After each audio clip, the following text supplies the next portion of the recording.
നമസ്കാരം. ഓരോ ദേശസ്നേഹിയുടെയും നെഞ്ചു പൊള്ളിക്കുന്ന തരത്തിൽ സൈനികരുടെ വീരമൃത്യു വാർത്തകൾ കശ്മീരിൽ നിന്നും കഴിഞ്ഞ ഏതാനും ആഴ്ചകൾക്കിടെ പ്രവഹിക്കുന്നതിന് പിറകെ കത്വ ജില്ലയിൽ നടന്ന തീവ്രവാദി ആക്രമണത്തിൽ ഒരു പോലീസുകാരനടക്കം 5 സൈനികർ കൊല്ലപ്പെട്ട വാർത്തയാണ് ഏറ്റവും ഒടുവിൽ വന്നത്. ജമ്മു കശ്മീരിലെ കത്വ ജില്ലയിൽ തീവ്രവാദികൾ നടത്തിയ ആക്രമണത്തിൽ 5 സൈനികർ കൊല്ലപ്പെടുകയും 5 പേർക്ക് പരിക്കേൽക്കുകയും ചെയ്തു. ആക്രമണത്തെ തുടർന്ന് സൈന്യം നടത്തിയ തിരിച്ചടി തുടരുകയാണ്. കത്വ പട്ടണത്തിൽ നിന്ന് 124 കിലോമീറ്റർ അകലെയുള്ള ബദ്നോട്ട ഗ്രാമത്തിൽ സൈനിക വാഹന വ്യൂഹം എത്തിയപ്പോൾ ലൈറ്റ് ഹെവി വാഹനങ്ങൾ അടങ്ങുന്ന ആർമി പെട്രോളിങ്ങിന് നേരെ 2 ദിശകളിൽ നിന്ന് വെടിവെപ്പുണ്ടായതാണ് പ്രാഥമിക റിപ്പോർട്ടുകൾ സൂചിപ്പിക്കുന്നത്. ഉച്ചകഴിഞ്ഞ് 3:30ഓടെയാണ് സംഭവം നടന്നത്. ഒരു വശത്ത് കുന്നും മറുവശത്ത് കുത്തനെയുള്ള ചരിവുമുള്ള സ്ഥലത്താണ് തീവ്രവാദികൾ ആക്രമണം നടത്തിയത്. മലയോരത്ത് നിന്നാണ് അക്രമികൾ ഇറങ്ങിയതെന്നാണ് പ്രാഥമിക റിപ്പോർട്ട്. തീവ്രവാദികളുടെ വെടിവെപ്പിന്റെ ആഘാതത്തിൽ ഒരു സൈനിക ട്രക്ക് പൂർണ്ണമായും തകർന്നു. ജമ്മു കശ്മീരിൽ കഴിഞ്ഞ 48 മണിക്കൂറിനുള്ളിൽ തീവ്രവാദവുമായി ബന്ധപ്പെട്ട 4ാമത്തെ സംഭവമാണിത്. ജൂലൈ 6-7 തീയതികളിൽ ദക്ഷിണ കശ്മീരിൽ 2 വ്യത്യസ്ത ഏറ്റുമുട്ടലുകളിലായി 6 തീവ്രവാദികളും 2 സൈനികരും കൊല്ലപ്പെട്ടിരുന്നു. ശനിയാഴ്ച രാവിലെ രജൌരിയിൽ നടന്ന ആക്രമണത്തിൽ ഒരു സൈനികന് പരിക്കേറ്റിരുന്നു.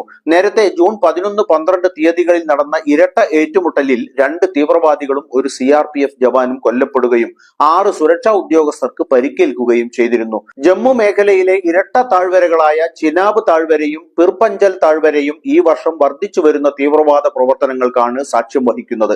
തീവ്രവാദി ആക്രമണങ്ങൾ തുടരുന്നതിനിടെ അടുത്ത 48 മണിക്കൂറിനുള്ളിൽ ചാവേർ ആക്രമണത്തിന് തീവ്രവാദികൾ തയ്യാറെടുക്കുന്നതായി അറിയിച്ച ജമ്മു കശ്മീർ പോലീസ് രജൌരി, പുഞ്ച് ബെൽറ്റിലും ജമ്മു ജില്ലകളിലും സുരക്ഷാ സംവിധാനങ്ങൾക്ക് ജാഗ്രതാ നിർദ്ദേശം നൽകിയിട്ടുണ്ട്. അടുത്ത 48 മണിക്കൂറിനുള്ളിൽ ജമ്മു ജില്ലയിലെ സുന്ദർബാനി, നൌഷേര, ലംബേരി, അക്നൂർ, ഡൊമാന എന്നീ പ്രദേശങ്ങളിലും സുരക്ഷാ സേനാ ക്യാമ്പുകൾ, ഇൻസ്റ്റലേഷനുകൾ എന്നിവയ്ക്ക് നേരെയും തീവ്രവാദികൾ ചാവേർ ആക്രമണം നടത്താൻ പദ്ധതിയിടുന്നതായി വിശ്വസനീയമായ സ്രോതസ്സുകളിൽ നിന്നും വിവരം ലഭിച്ചുവെന്ന് സേന അറിയിച്ചു. കഴിഞ്ഞ 5 ദിവസത്തിനിടെയുണ്ടായ 4 ആക്രമണങ്ങളുടെ പശ്ചാത്തലത്തിലാണ് ജാഗ്രതാ നിർദ്ദേശം. ജമ്മു കശ്മീർ സമാധാനപരമായിരുന്നു എന്ന സർക്കാരിന്റെ അവകാശവാദത്തെ പൊളിക്കാൻ തീവ്രവാദികൾ അക്രമത്തിന്റെ വേദി ജമ്മു മേഖലയിലേക്ക് മാറ്റുന്നതിലൂടെ പുതിയ തന്ത്രം സ്വീകരിക്കുന്നതായി റിപ്പോർട്ടുകൾ പറയുന്നുണ്ട്. ലഡാക്കിലെ സായുധ സേനയെ പുനർവിന്യസിച്ചതും ജമ്മു മേഖലയിലെ രഹസ്യാന്വേഷണ ശൃംഖലയുടെ തകർച്ചയും തീവ്രവാദ ആക്രമണങ്ങളുടെ ആവൃത്തി വർദ്ധിപ്പിക്കാൻ ഇടയാക്കിയിട്ടുണ്ട്. മുസ്ലിം ഭൂരിപക്ഷമുള്ള കശ്മീരിൽ നിന്ന് വ്യത്യസ്തമായി തീവ്രവാദി ആക്രമണം മുസ്ലിങ്ങളും ഹിന്ദുക്കളും സമ്മിശ്ര ജനസംഖ്യയുള്ള ജമ്മുവിൽ വർഗീയ സംഘർഷം ആളിക്കത്തിക്കാൻ ഇടയാക്കിയേക്കുമെന്ന ആശങ്കയുമുണ്ട്. കശ്മീരിൽ വർദ്ധിച്ചു വരുന്ന തീവ്രവാദി ആക്രമണങ്ങളെ അപലപിച്ച് എക്സിൽ പോസ്റ്റ് ചെയ്ത രാഹുൽ ഗാന്ധി കേന്ദ്ര സർക്കാരിന്റെ കെടുകാര്യസ്ഥതയ്ക്കെതിരെ രംഗത്തു വന്നു. ജമ്മു കശ്മീരിൽ നടന്ന മറ്റൊരു ഭീകര ഏറ്റുമുട്ടലിൽ നമ്മുടെ സൈനികർക്ക് ജീവൻ നഷ്ടപ്പെട്ടു. അവർക്ക് എന്റെ എളിയ ആദരാഞ്ജലികൾ അർപ്പിക്കുകയും മരിച്ചവരുടെ കുടുംബങ്ങളെ എന്റെ അഗാധമായ അനുശോചനം അറിയിക്കുകയും ചെയ്യുന്നു. ഇത്തരം ഭയാനകമായ സംഭവങ്ങൾ ഒന്നിനു പിറകെ ഒന്നായി സംഭവിക്കുന്നത് അങ്ങേയറ്റം ദുഃഖകരവും ആശങ്കാജനകവുമാണ്. നിരന്തരമായ ഈ ഭീകരാക്രമണങ്ങൾ ജമ്മു കശ്മീരിൽ എന്താണ് നിലവിലെ സാഹചര്യം എന്ന് വെളിപ്പെടുത്തുന്നുണ്ട്.